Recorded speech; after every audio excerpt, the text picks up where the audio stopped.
ถ้ามักคลิปนี้อย่าลืมกดไลค์กดแชร์กด Subscribe ให้ผมด้วยนะครับเพื่อเป็นกำลังใจทำในคลิปต่อไปโอเคถ้าพร้อมไปกันเลยจะเป็นเมียวเมียวงามเมียวเมียวงามเมียวเมียวงามสิคอยเอาใจจะอ้อนไอ้บ่ให้อายไปใจกบไหม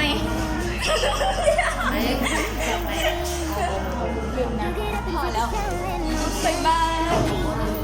กลิ่นเนี่ยกลิ่นว่าเนอะปูโป้ทำพางงามนี่คือปี3ที่กำลังจะจบไปแล้วนะครับนี่คือชับเบอร์เป็นปี5ครับบักฮ่าค่ะ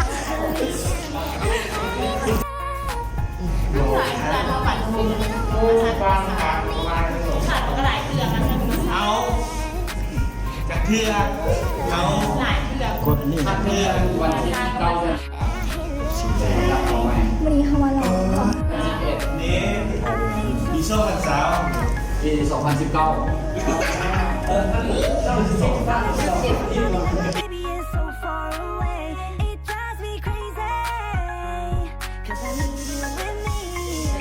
นี่เป็นมือจบเรียนแล้วครับ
เล่นยังไม่ได้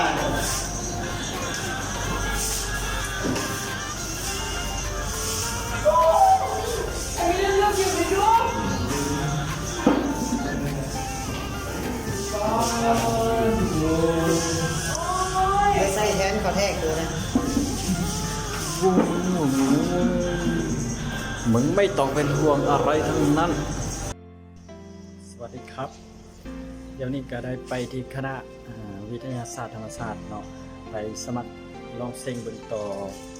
การเรียนว่าสิได้หรือว่าบ่ได้ก็บ่รู้เนาะแต่ว่าอันนี้ถ่ายอันนี้ถ่ายกระเป๋าเดือนเดียวก็ได้ไปสวยมากนะครับไปในคันไทย